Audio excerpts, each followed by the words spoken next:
With the Looks feature inside ProVideoPlayer 2, you can now define multiple different looks and switch between these at any time to alter the way your content is being shown.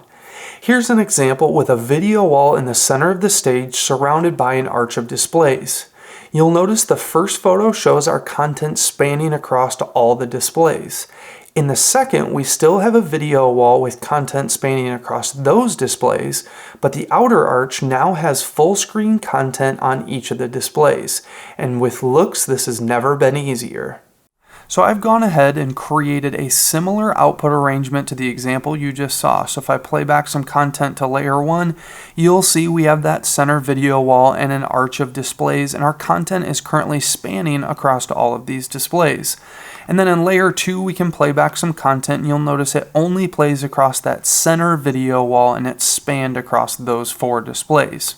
Now before we go ahead and create our looks, we need to talk about target sets. Target sets control how content is being played back within a particular look.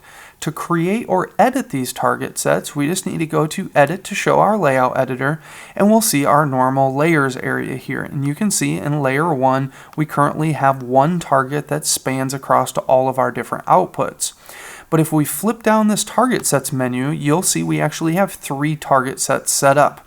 We have all, which again spans across to all of our outputs. We have a wall plus tiled, which spans across just the video wall in the center and then is full screen on the outer arch. And then we have a tiled set where all of our content is full screen on every single display. Then for layer 2, we have 2 different target sets, one that spans across our video wall in the center and one that is tiled on the video wall on the center. We can easily add more target sets by hitting the add icon and adjusting our targets to the way we want them.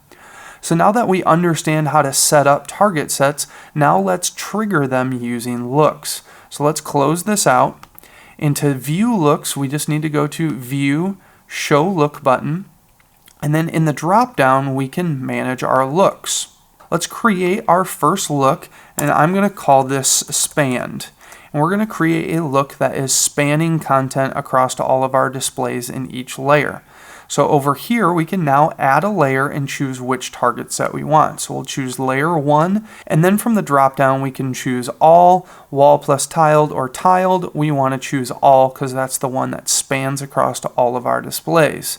Then for layer 2, we're going to choose our all target set as well for our spanned look. Now we can add a couple more looks pretty quickly here by hitting add.